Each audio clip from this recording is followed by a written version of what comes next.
Ada yang tahu di sana ada hotel? Ada berapa hotel? Ya, ada Episode, ada JHL, ada Fed. Itu karyawannya aja deh, kita berapa jumlah karyawan mereka? Kalau nggak salah, Atria saja karyawannya ada 200 sampai 300 ke belakang. Itu manusia semua yang tinggal. Mereka butuh ruang komersial, mereka butuh tempat interaksi, mereka butuh makan, minum, belanja. Mereka butuh ruangan yang dekat. Saya belum cerita mengenai populasi. 3 hal lagi, saya ulang lagi, aksesibilitas, populasinya berapa, dan lingkungannya seperti apa. 3 itu hal yang penting di nomor 8. Next. Nah, kira-kira itu yang saya ingin sampaikan. Ingin mengajak Bapak Ibu semuanya untuk mendefinisikan kembali. Saya ulang lagi, bagaimana mendefinisikan kembali supaya kita apa? Supaya kita bisa jualan. Kalau cuma negatif ya nggak bisa. Kita harus bisa mendefinisikan kembali seperti apa sebuah kawasan bisnis di Gading Serpong. Nyatanya seperti itu yang kita lihat hari ini. Next. Nah, yang paling penting lagi adalah, ada informasi 5 menit lagi. Bisa tunjukin bocorannya sini. Yang paling penting adalah saya catat tadi malam. Jadi apa yang kita perlukan hari ini gitu. Hemat saya ingin izin membacakan. Jadi 3 prinsip properti, selalu lokasi. Tadi saya sudah jelaskan. Kita berada di Gading Serpong Supermatang lokasinya. Gading Serpong lama. Pasti dilewati oleh siapapun yang ke GS. Aksesibilitas tadi sudah saya sampaikan. Captive market, penghuni tadi saya sudah sampaikan. Dan yang kedua hal penting, manajemen, siapa developernya, apa buktinya tadi ada. Dan yang biasanya yang paling penting juga adalah tadi momentum ya. Momentum tadi Pak Roy sudah sampaikan, time to buy gitu. Dan yang ketiga adalah, yang keempat adalah konsep produk. Konsep produk nanti rekan saya jelaskan.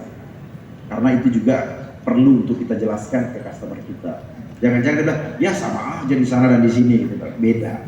Loh, kemudian saya juga ingin sampaikan bahwa caranya supaya bisa jualan gimana. Saya catat di sini yang pertama yang paling penting saat ini adalah mindset. Mindset kita, persiapan kita, bangun mental kita untuk siap jualan. Bangun mental kita untuk siap jualan. Caranya gimana? Ya pahami apa? Pahami produknya nanti, apa USP-nya, apa keunikan, apa selling point daripada kota ini atau produk ini gitu. Yang berikutnya adalah pastikan untuk sales in-house maupun property agent, kira-kira produk seperti ini siapa yang kita sasar. Hari ini kan nggak mudah.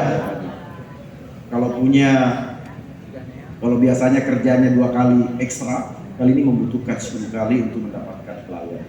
Nggak mudah memang, tapi kita butuh jualan. Pastikan target kita tepat, bisa investor, bisa juga end user. Tapi kalau hemat saya, di sana tepat untuk end user. Percayalah bahwa setiap end user juga pasti investor. Nah di sini juga dibutuhkan kreativitas daripada kita. Tadi Pak Roy bilang, ini tantangan, ini menuntut kita untuk lebih kreatif, lebih adaptif. Sekarang cara menawarkan produk, kalau tadi ada cerita-cerita, apa yang kita menceritakan ke klien kita? Ya ceritakan pertumbuhan yang ada, pertumbuhan Gading Serpong yang ada, bukti-bukti yang ada seperti gambar yang di belakang saya.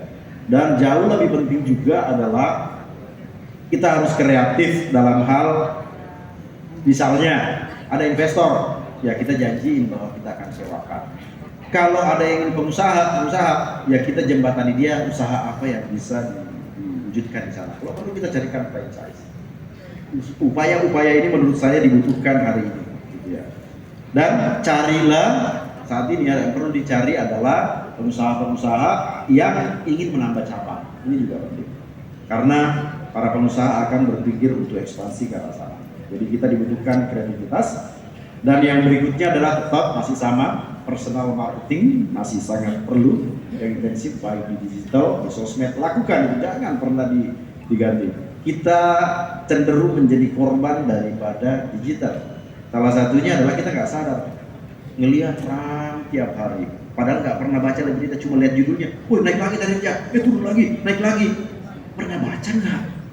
Pernah baca nggak? Kalau segitu apa dampaknya gitu? Nah, menurut saya ini penting, jadi kita jangan korban daripada digital, tapi bagaimana kita memanfaatkan digital itu melalui sebuah personal.